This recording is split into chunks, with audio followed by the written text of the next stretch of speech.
taking the biggest hit, down 6%.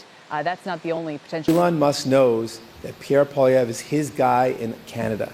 New tonight, Trudeau threatening Trump, the outgoing Canadian Prime Minister warning President Trump of immediate. The automotive industry is undergoing a seismic shift, one driven by innovation, sustainability, and geopolitics.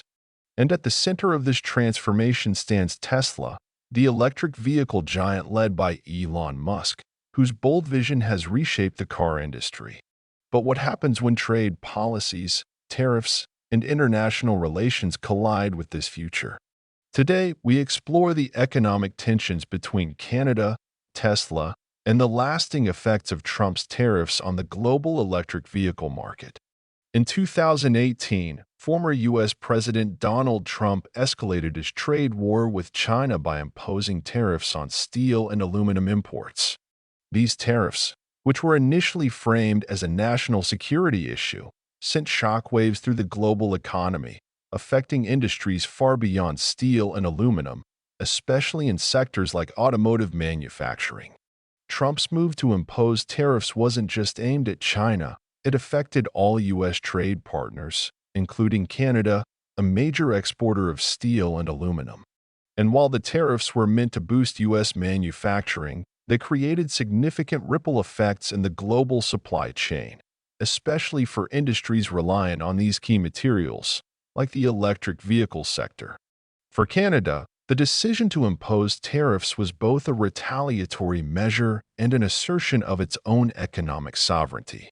In response to Trump's tariffs, the Canadian government applied its own tariffs on U.S. products, from household appliances to bourbon and whiskey. The goal was simple: protect Canadian industry and force the U.S. to reconsider its protectionist stance. Canada imposed a 10% tariff on various U.S. goods, totaling billions of dollars in trade. These tariffs were politically strategic, targeting products from key American states that depended on exports to Canada. It was a classic example of how trade wars are not just about economics. They are also about diplomacy and the pursuit of leverage in global negotiations. Canada will not be bullied. We will defend our industries, workers, and interests. While we respect our relationship with the United States, we will also protect Canadian jobs and businesses. While Canada's trade war with the U.S. focused on traditional industries like steel and aluminum, it also had significant consequences for emerging sectors like electric vehicles. Tesla, the leader in the global electric vehicle race, is impacted by international tariffs as much as any other car manufacturer. As Tesla expanded its footprint in Canada, Canadian policymakers had to decide how to address this growing sector. Tesla, whose vehicles have become synonymous with the future of transportation, has been a major player in Canada's EV market. But the imposition of tariffs on steel and aluminum by the U.S. had a direct impact on Tesla's production costs, especially as the company imports key components from the U.S. and other countries. In 2018, Tesla's Model 3, the company's most affordable electric vehicle, became increasingly expensive in markets like Canada due to these tariffs. Tesla, like other automakers, was forced to absorb the rising cost of raw materials, particularly aluminum and steel, which saw a price surge due to the U.S. tariffs.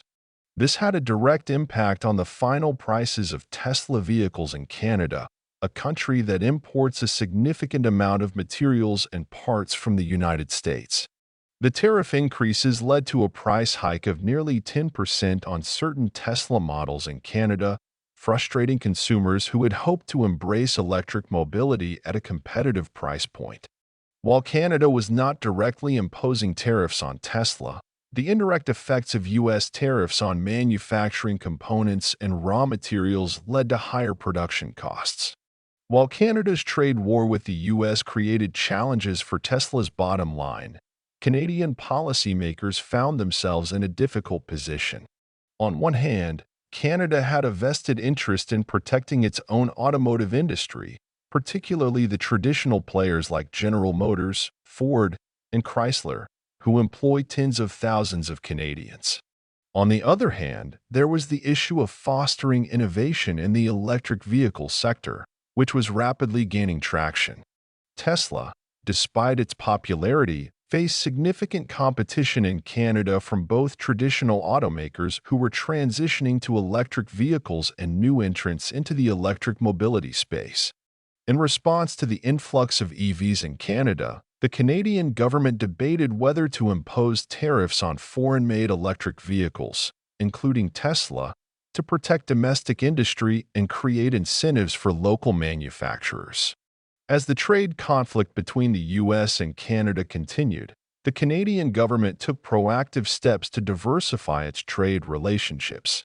One of the most significant moves was its commitment to the Comprehensive Economic and Trade Agreement, CETA, with the European Union, which entered into provisional application in 2017.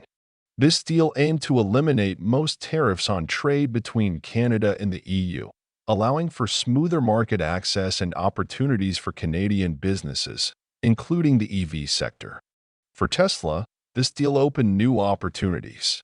While CETA provided more favorable trade conditions for Canada's automotive and energy sectors, Tesla could take advantage of reduced tariffs to expand its presence in Europe and access components more cheaply from the EU. However, Tesla's reliance on U.S. suppliers meant that the company was still exposed to tariffs and trade issues, despite the benefits of CETA. With global trade relations constantly shifting, Tesla's future in Canada hangs in the balance. On one hand, the Canadian government's commitment to sustainability and clean energy gives Tesla an opportunity to expand its electric vehicle market share. On the other hand, the complexities of tariffs, trade agreements, and supply chain challenges continue to loom large. As the global automotive industry shifts towards electric mobility, Canada finds itself at a crossroads. The country's trade policies, tariffs, and international agreements are defining the future of Tesla's operations in Canada. But in an age of interconnected global markets, the path forward is uncertain. The future of Tesla in Canada will depend on the delicate balance between global trade tensions, local industry needs, and the drive toward a sustainable future. For now, the Canadian government, Tesla, and the broader automotive sector must continue to adapt to the ever-changing tides of global trade, tariffs, and innovation.